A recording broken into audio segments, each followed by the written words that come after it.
ফের বড় ধাক্কা রাজ্যের। রামনবমীতে শ্রীরামপুরে মিছিল করা যাবে জানিয়ে দিল কলকাতা হাইকোর্ট। খারিজ হয়ে গেল রাজ্যের আবেদন। রামনবমীর দিন শর্ত সাপেক্ষে হুগলির শ্রীরামপুরে মিছিলের অনুমতি দিল কলকাতা হাইকোর্ট। লোকসভা ভোটের আবহে অশান্তির আশঙ্কায় মিছিলে আপত্তি তুলেছিল রাজ্য সরকার, কিন্তু শুক্রবার রাজ্যের আপত্তি শটান খারিজ করে মিছিল করার অনুমতি দিল কলকাতা হাইকোর্ট।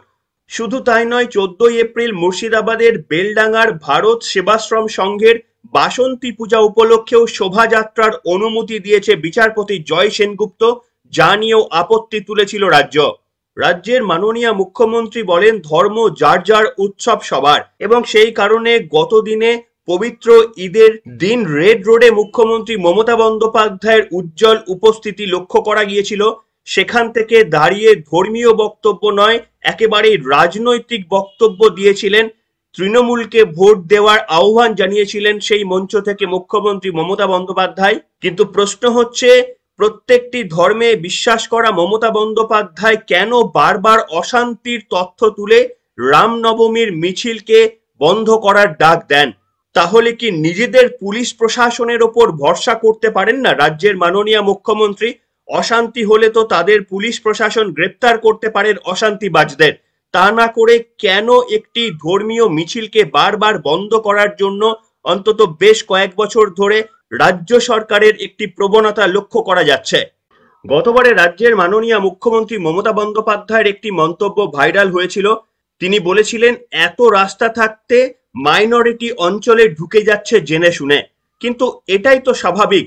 পশ্চিমবঙ্গের প্রত্যেকটি মানুষ প্রত্যেকটি অঞ্চল দিয়ে তাদের শোভাযাত্রা শান্তিপূর্ণভাবে নিয়ে যেতে পারবে, এতে আপত্তির কোথায়? সংখ্যালঘুরা হিন্দু পাড়া দিয়ে তাদের জুলুস বার করবে, হিন্দুরা সংখ্যালঘু পাড়া দিয়ে রামনবমী মিছিল শান্তিপূর্ণভাবে নিয়ে যাবে, এতে আপত্তি কি রয়েছে? রাজ্যের মুখ্যমন্ত্রী এই মন্তব্য গতবারে ভাইরাল হয়েছিল। মিছিল করছে পারমিশন না দেওয়া সত্ত্বেও, এত রাস্তা থাকতেও ঢুকে যাচ্ছে মাইনরিটি অঞ্চলে জেনে শুনে। এবং সেখানে গিয়ে দেখেছেন আপনারা, ফলের গাড়ি, রমজান মাসে তারা ফল কিনে খায়, ফলের গাড়িগুলো জ্বালিয়ে দিয়েছে। বন্দুক নিয়ে ডান্স করছে। আমি বললাম, বন্দুক নিয়ে ডান্স করছো? কালকে রিসরাতেও মিছিল করার পরে করেছে। আর একটা দিন আমি অ্যাডমিনিস্ট্রেশনকে সতর্ক করব, 6 তারিখটাও মনে রাখবেন আমাদের ছেলে মেয়েরাও। 6 তারিখটা আমরা বজরংবলীকে সবাই সম্মান করি, কিন্তু ওরা যেন দাঙ্গার নামে আবার কোনো প্ল্যান করতে না পারে, এটা মাথায় রেখে দেবেন। দেখুন, এটাই তো ধর্ম নিরপেক্ষতা বলে। সকল ধর্মের মানুষ নিজ নিজ ধর্ম শান্তিপূর্ণভাবে পালন করতে পারবে, এটাই তো ধর্ম নিরপেক্ষতা। আর যদি এইভাবে কেউ শান্তিপূর্ণ ধর্ম নিরপেক্ষতা পালনে বাধা সৃষ্টি করে, পুলিশ প্রশাসন কড়া ব্যবস্থা নেবে। কিন্তু তা বলে পুলিশ প্রশাসন একটি ধর্মীয় রীতিকে বন্ধ করে দিতে পারে? রাজ্য সরকার একটা ধর্মীয় রীতির বিপক্ষে কলকাতা হাইকোর্টে চলে যেতে পারে? এটা সত্যি সত্যি অবাক কাণ্ড। তবে তৃণমূল আমলে বোধহয় অবাক কাণ্ড নয়। এবার আপনাদের অন্য একটি খবর দেখাবো। আনন্দবাজারের একটি প্রতিবেদন দেখাই আপনাদের।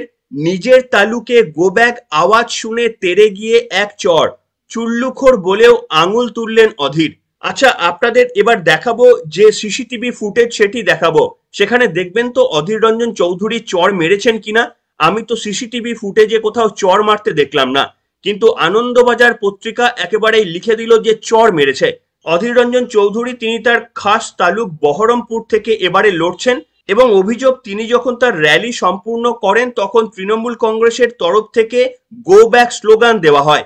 তারপরেই অধীর রঞ্জন চৌধুরী একেবারে এগিয়ে যান এবং সেই কর্মীকে ধাক্কা মারেন। সেই ছবি সিসিটিভি ফুটেজে ধরা পড়েছে। আপনাদের দেখাচ্ছি সেই সিসিটিভি ফুটেজ। কিন্তু সেখানে কি কোথাও চর মারতে দেখা গিয়েছে?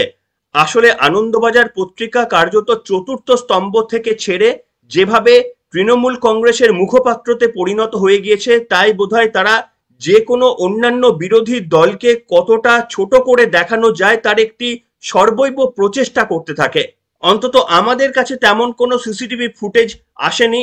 যে সিসিটিভি ফুটেজ আপনাদের দেখাচ্ছি সেখানে অধীর রঞ্জন চৌধুরীকে চর মারার কোনো ঘটনা আমরা অন্তত লক্ষ্য করিনি। এর বাইরে কোনো সিসিটিভি ফুটেজ থাকলে আমরা বলতে পারবো না। এনিওয়ে, চলে যাচ্ছি পরের খবরে। বিরোধী দল যখন প্রধানমন্ত্রী নরেন্দ্র মোদীকে একেবারেই গালিগালাজ করছেন, মমতা বন্দ্যোপাধ্যায় কার্যত বিভিন্ন ইস্যু নিয়ে ক্রমাগত যে ভাষায় প্রধানমন্ত্রী থেকে স্বরাষ্ট্রমন্ত্রীকে আক্রমণ করে যাচ্ছেন, কিন্তু তার উল্টো জবাব দেওয়ার বদলে প্রধানমন্ত্রী নরেন্দ্র মোদী এখন গেম খেলাতে ব্যস্ত। হ্যাঁ, এটাকেই কি বলে কনফিডেন্স? জানি না, আপনারাই হয়তো বলতে পারবেন। আধুনিক প্রযুক্তি আসার সঙ্গে সঙ্গে ভুল বদলে গিয়েছে গেমিং দুনিয়ায়। আমাদের ভারতেও এখন অনেক গেমার উঠে আসছে, যারা গেমিং এর দুনিয়ায় নিজেদের নাম তৈরি করেছে বিশ্ব জুড়ে। এবার দেশের এই প্রতিভাবান গেমারদের সঙ্গে দেখা করলেন প্রধানমন্ত্রী নরেন্দ্র মোদী। লোকসভা ভোটের আগে যখন সব রাজনৈতিক নেতারা ভোটের প্রচারে ব্যস্ত, তখন প্রধানমন্ত্রী নরেন্দ্র মোদী ধরা দিলেন সম্পূর্ণ ভিন্ন এক রূপে। গেম অন শীর্ষক ওই খোলামেলা আলোচনায় উঠে এলো গেমিং দুনিয়ার বিভিন্ন নতুন নতুন তথ্য। আসুন আপনাদের দেখায় প্রধানমন্ত্রী নরেন্দ্র মোদী নিজে হাতে কম্পিউটারের গেমও খেললেন এবং তার কি মতামত গেমিং সম্পর্কে সেটা শোনাই আপনাদের ছোট্ট একটি ফুটেজের মাধ্যমে।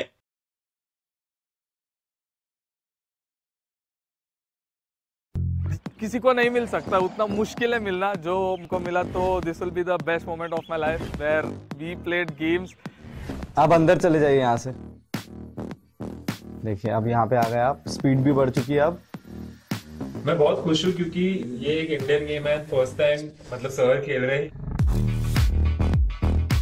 माधुर भाई, क्या बात है, पहुंच गए। गेम इतनी है कि नहीं, गेम तो बहुत बड़ा है। इनको मिलेगा एक त्रिशूल मिलता है यहाँ पर, तो वो त्रिशूल लेके फिर उनको आगे बढ़ना होता है। ये देखिए, ये त्रिशूल है यहाँ पे, तो जैसे ये इन्होंने ई दबाएंगे तो इनको ये त्रिशूल मिल जाएगा। अब इनको पहला हथियार अपना वेपन मिल चुका है। अब ये लेके वो आगे लॉर्ड विष्णु एंड माँ दुर्गा के गाइडेंस से अपने भाई को बचाएंगे। ये पूरे गेम का शुरुआत और पहलू है।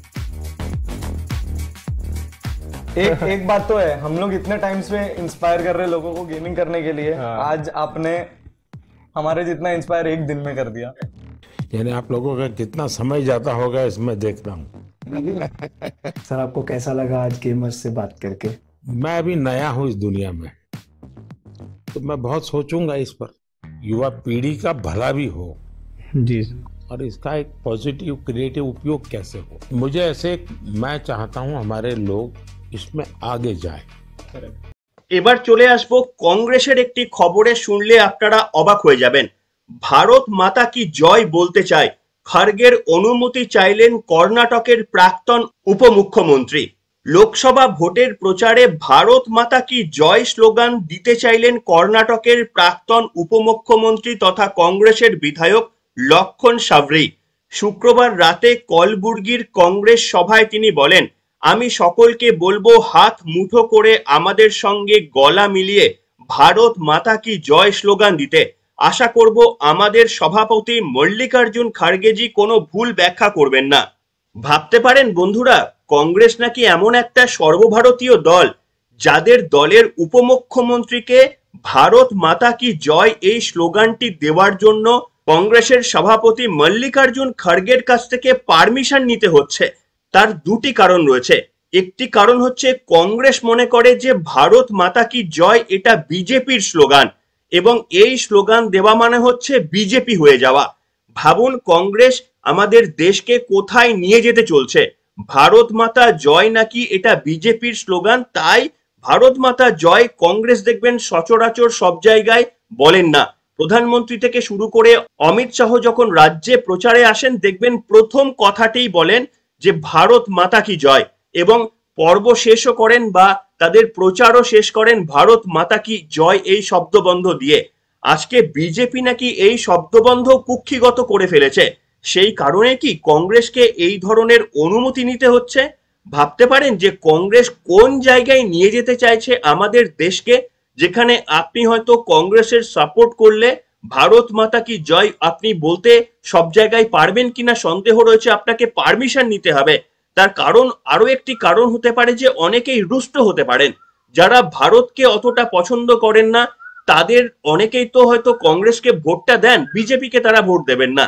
সেই কারণেই তাদেরকে খুশি করতে কি কংগ্রেসের এই ধরনের পদক্ষেপ? যদি তাই হয় তাহলে 100 বার মুক্ত কণ্ঠে বলবো ভারত মাতা কি জয়। আপনারা কমেন্ট সেকশনে লিখে জানান ভারত মাতা কি জয়। তার কারণ আমাদের কোনো দায়বদ্ধতা নেই কংগ্রেসকে কোনোভাবে খুশি করার। আমরা 100 বার বলবো, সবসময় বলবো ভারত মাতা কি জয়। আপনারাও মুক্ত কণ্ঠে লিখে জানান। চলে যাব পরের খবরে। পয়লা বৈশাখ পশ্চিমবঙ্গ দিবসে পালনে বাধা নেই, ভোটের আগে রাজ্য সরকারকে আশ্বস্ত করল নির্বাচন কমিশন। পয়লা বৈশাখ রাজ্য সরকারের তরফে পশ্চিমবঙ্গ দিবস কর্মসূচি পালনে কোনো বাধা নেই বলে শুক্রবার জানিয়ে দিয়েছে নির্বাচন কমিশন। আদর্শ আচরণবিধির কারণে কমিশনের কাছে ওই দিনটি পালন করতে চেয়ে আবেদন করেছিল নবান্ন। কমিশন সেই অনুমতি দিয়েছে, তবে কিছু এ সংক্রান্ত বিধিনিষেধ এবং শর্ত আরোপ করেছে কমিশন।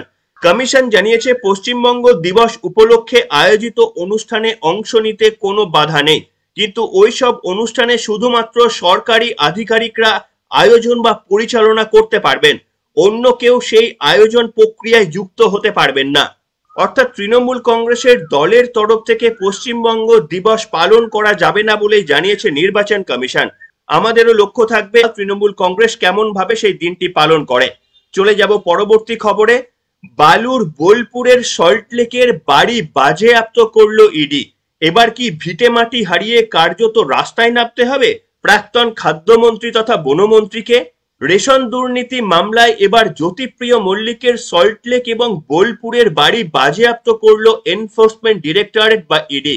সংবাদ সংস্থা সূত্রের খবর, বাকিবুর রহমানের কলকাতা ও বেঙ্গালুরুর দুটি হোটেলও বাজেয়াপ্ত করেছে ইডি। জানা গিয়েছে প্রায় 50 কোটি টাকার সম্পত্তি বাজেয়াপ্ত করা হয়েছে। রেশন দুর্নীতি মামলায় আরো 50 কোটি টাকার সম্পত্তি বাজেয়াপ্ত করলো ইডি। সল্টলেকের বাড়িতেই গ্রেপ্তার হওয়ার আগে পর্যন্ত মন্ত্রী হিসাবে থাকতেন বালু। পাশাপাশি জ্যোতিপ্রিয় মল্লিকের বাড়ি রয়েছে শান্তিনিকেতনেও। কোটি টাকার উপরে নাকি সেই বিলাসবহুল বাড়ির দাম, নাম দোতারা। সেই দোতারায় এবার ইডি বাজেয়াপ্ত করেছে বলে খবর। তদন্ত যত এগোচ্ছে প্রভাবশালীদের সম্পত্তি বাজেয়াপ্তর বিষয়টিও সামনে আসতে শুরু করছে এবার। এবং যারা নিজেদের সৎ বলে দাবি করতেন, যারা বলতেন যে তারা প্রত্যেকটি কঠিন পরিশ্রমের মধ্যে দিয়ে তাদের সম্পত্তি গড়ে তুলেছেন, আজকে সেটা প্রমাণিত হচ্ছে ইডির এই বাজেয়াপ্ত করার পর। মানুষের টাকা নয় ছয় করেই নিজেদের এই প্রাসাদ গড়ে তুলেছিলেন তৃণমূল কংগ্রেসের একের পর এক নেতৃত্ব। হয়েছে এরা কুকর্ম কিছু করে এসছেন, কিছু পয়সা বুড়ি করেছেন মনে হয় কোথা থেকে। লোকে খেতে কত লাগে ভাই, হায়েস্ট কত লাগতে পারে? আমি বড় লোকের ঘরের ছেলে, আমি জমিদার বংশের ছেলে। কত খেতে লাগে? দিনে 50 টাকা, দুপুরবেলা 20 টাকা, রাত্রিবেলা 50 টাকা।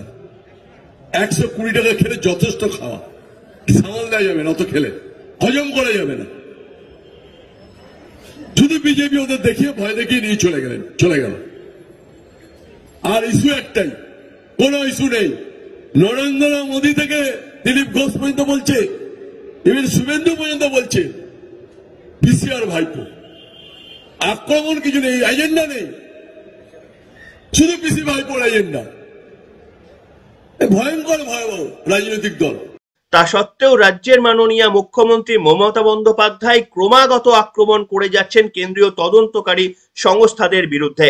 যে কেন্দ্রীয় তদন্তকারী সংস্থা তাদেরই দলের দুর্নীতিবাজদের ধরে তৃণমূল কংগ্রেসকে শুদ্ধিকরণের একটি সুযোগ দিচ্ছে, সেই শুদ্ধিকরণের পথে না গিয়ে তৃণমূল কংগ্রেস উল্টো পথে হেঁটে কার্যত কেন্দ্রীয় তদন্তকারী সংস্থাকে একেবারেই আক্রমণ করছে।